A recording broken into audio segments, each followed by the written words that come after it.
worked out. But yeah, I think the way that they make it work is we have such great people behind the scenes making sure that we are as informed as possible so that we can make the story make sense, because I think to anyone, sometimes these storylines can be so complicated that anyone watching can be like, wait, what happened? Did I miss something? So even as you're reading it and with huge chunks of information missing, it can be hard to piece it all together, but we have incredible writers and incredible people running the show that made it as seamless as possible.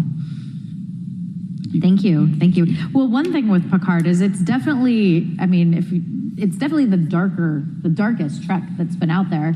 And even, with the cursing and things like that, have you guys had any feedback from the general public about the tonality of the show? Yes. There's been... That's the best. I will say the best thing about all Trek fans is everyone's got an opinion, but you all love to debate, but you're never, harsh on each other when you debate, you know what I mean? It's always, from what I've read online, anyway, and I'm on a lot of the fan pages, just so you know, just different names so you'll never find me. Don't even bother. It's the debate is just always, I don't know, there's either always people backing up one person, backing up, but there's never any malice behind it, and I think the more discussion about our show, regardless of whether it's about tonality, storytelling, whether someone likes something or someone doesn't, as long as it's creating a discussion, I'm happy. You're brave to go on the fan pages. I know. Whoa. Yeah. I can't do that. I'm there for the memes, though, to be honest. I love the memes. Hi. How you doing? So, Trek's history is filled of epic one-lines, such as beam me up, she can't take anymore, engage, and even as recently as Black Alert. They all mean something to the stories. Do you think your line, please choose to live, can make that list? I'm going to answer that yes. Anytime, okay, I don't know who's seen the latest episode, but when the thing goes up and goes to black and he's just saying, please, friend, choose to live, I screamed. Even I screamed. I was like, oh, yes! Because that was added, so we added that into the ad, at ADR. Yeah.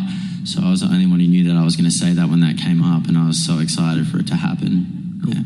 So cool. Awesome. Thank you. Have you seen any Picard memes or GIFs come out yet? I really haven't seen any. I make memes on my... Yeah. We both do. Yeah. We make all the time. We're competing to see who can make a better meme out of it. It's like a competition. But Star Trek, they send us GIFs that they've made, so we actually have them ready, but...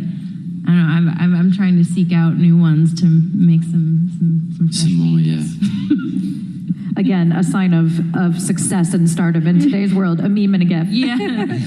Hi. Okay, one of the things that I've always loved about Star Trek is the world building, how deep it goes into the different cultures and the different places. So my question to both of you is, which place would you and your character go to if you could? Anytime, any series, any place. Which would you go to? I think my character would go to Romulus. I think the people, if I had to choose any characters to me, would probably be my parents. So if I had to choose selfish reasons, that'd probably be where Eleanor would like to go. Just because even though he views Picard as a father figure, I always go and say Patrick, so I'm going to say sorry now. The same. It's still not his blood, and you all don't know 100% his history yet. So I would like to, if I could go anywhere, to be Romulus and to be with Eleanor's parents. Yeah, I feel like that would be true for Shoji as well. I think now that she's starting to discover who she is, that is her new mission. I think we all want a purpose. I think all of us in this world want a purpose, and for a while her purpose was to be on the Borg cube and helping these XBs find new meaning of life. And now all of that has changed, and all of that has been kind of ripped from her. So finding a new purpose is kind of the new goal, and I feel like she would want to find her people, find her home planet, find whoever she can to make some sort of connection to who she is, to find that new purpose of life. Yeah. Thank you. Hi.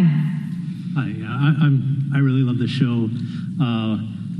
Picard's my favorite captain, and Data's my favorite character. So when I found out that you're his daughter. That was great. I'm actually a data cosplayer, but I wasn't able to do it today, but I will tomorrow. Yes. But I was curious about, you touched on playing twins, and they seem to, like you and I guess the hair and makeup team succeeded at making them look like two very distinct characters. I was wondering about the process for that. I mean, sadly, we didn't get to see that much of Dodge, but yeah, I'm wondering like how you did that. That's a great question. I think, it's hard to answer that when really we only saw a little bit of Dodge. So it's kind of easier to find a difference since you've really only seen one person for a short amount of time. But for me, it was like, well, there doesn't need to be a huge difference, because if you look at any two sisters, they're probably alike in some ways and not alike in others. And yeah, the makeup, it's funny, there's only so much you can do. And so I always laugh at the fact that it's like, okay, Dodge parts her hair to this side, and Soji parts her hair to this side. But it actually works, especially because they're in such different places. Dodge was on Earth, and I feel like you see very warm colors around her. And when you see her, because she's in the vineyard, she's in her green cloak. But when you see Soji, it's very cold. It's the Borg cube. It's not as welcoming. It's a little harder and edgier. So those the atmosphere, the hair and makeup, all really just helped, and that in turn just brings out your own character differences, because once you're in costume in the world, it naturally comes out. Thank you. Thank you. And I can definitely see you cosplaying Data. Yes, Yeah. I would love that. Oh my God. Nice. Yeah. Nice. Find me. How far in advance do you guys get the scripts? I mean, I know you were block shooting 2 episodes at a time. Would you get them, 48 hours before, or how? I think a week before. How much ahead? The full proper draft. In the beginning, we had a little more time with them, because those were, I think the first few episodes were fully set in stone to start with. But, with any show, as time goes on, things start to change, things get a little more hectic. So we got less and less time with the scripts, especially in the last couple weeks. Yeah. It was definitely like you wake up and there's a new scene that you're shooting that day. So it kind of keeps you on your toes. But by that time, they had already established such a great world that we were in, and such a compelling story already, that it felt a little bit easier to kind of roll. You know your whatever character so well too. Yeah, by that you've point, lived your character, so you know it. Yeah. Mm-hmm. Hi. Hi. You look great. Thank you. Yeah. Hard-hitting, difficult question. 2 things first, actually. Star Trek shit posting on Facebook is a rich source of memes if you're looking for I'm them. on it. Yeah. He's on there every day. Everybody in that group freaked out when they realized that Aaron Eisenberg was in the group, so I won't say anything, but I'm sure other people here are in it too. So awesome. Good luck finding me, honestly. Fair. Hard-hitting question. What's your favorite pizza topping? Pizza topping? Chicago, come on. I'm going to say cheese, just because it's safe. No, olives, black olives. Ooh, black olives. Black olives. Controversial choice. I like it. I'm gonna be boring and say I'm a cheese pizza lady. I like just cheese pizza. I like the occasional basil. No. Ooh. I like kind of a basil ricotta situation. That could I go real bougie with my pizza. That could be fun. That's up there. Yeah. Here's the real question. Does pineapple belong on pizza? No. The age-old debate. No. Absolutely. Age-old debate. I don't want to get myself in trouble. I don't even want to answer this. You don't want to pick a side. I don't want to pick a side. People are going to turn against me. No, doesn't belong on pizza. Pineapple's delicious, but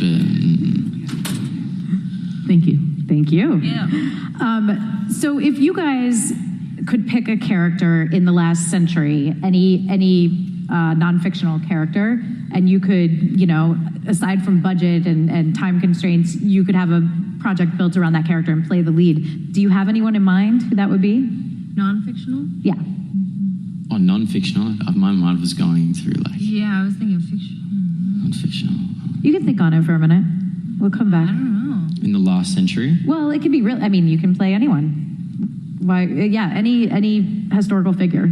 I think it'd be cool to play Prince. I think I'm too tall, but Prince is amazing. wouldn't mind wearing those high heels and having a bit of a boogie. And Yeah. Prince is great. Okay, this isn't this is a weird answer. It's kind of a deep cut, but it's just because it's something I've actually been writing for a while. Do you know Evelyn Nesbit? Anyone know who she is? Yeah. She's a character from she's in a lot of pieces of art, but she's actually a real person from the turn of the century, and she's just a very interesting character. And I've always thought there should be a movie about her because no one really talks about her seriously. They kind of make her the butt of jokes, just being this ditzy girl who would pose for pictures for money, but she was actually a very interesting character, and I feel like that's a story of a strong woman that should be told, and I would love to do that. That's really cool. Yeah. I would look her up. Yeah, she's very interesting. She died on my birthday. Ah. That's a fun fact. I mean, a sad fact, but a fun fact. Great. Hi. She's back. Yeah, not gonna ask about hot dogs. Serious about Star Trek. Evan, I really enjoy learning about the Kuat Milat and the way of absolute candor. But as an actor, I can imagine it's probably difficult in that, like, your character, their heart is pretty much on their sleeve.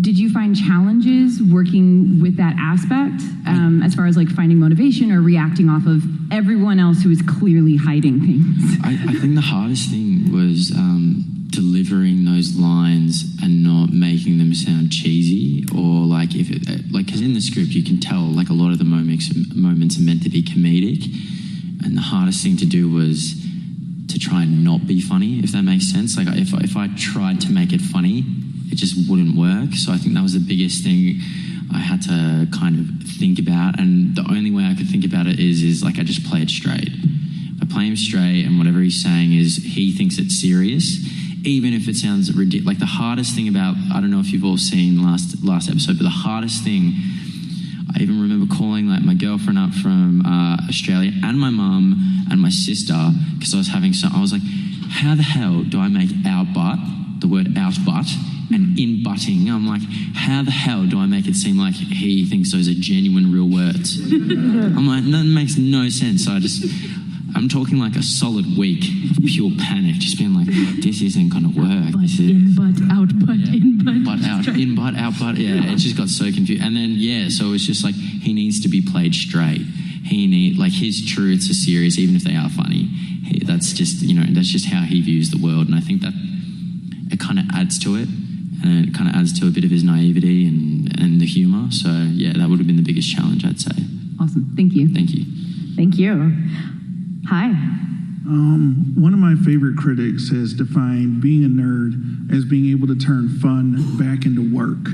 And Star Trek has, like, done that. Like, there's more Klingon speakers on the planet than Navajo speakers. The philosophies of like Vulcan have been like put into a book, like all the rules of acquisition, old Klingon sayings. Like, how much are they building this like philosophy of complete candor, or is this just as it comes and then it'll happen to be whatever it happens to be? Or did they go, here are these principles, and even if we're not writing this in a scene, don't like do this because that would be outside of your character?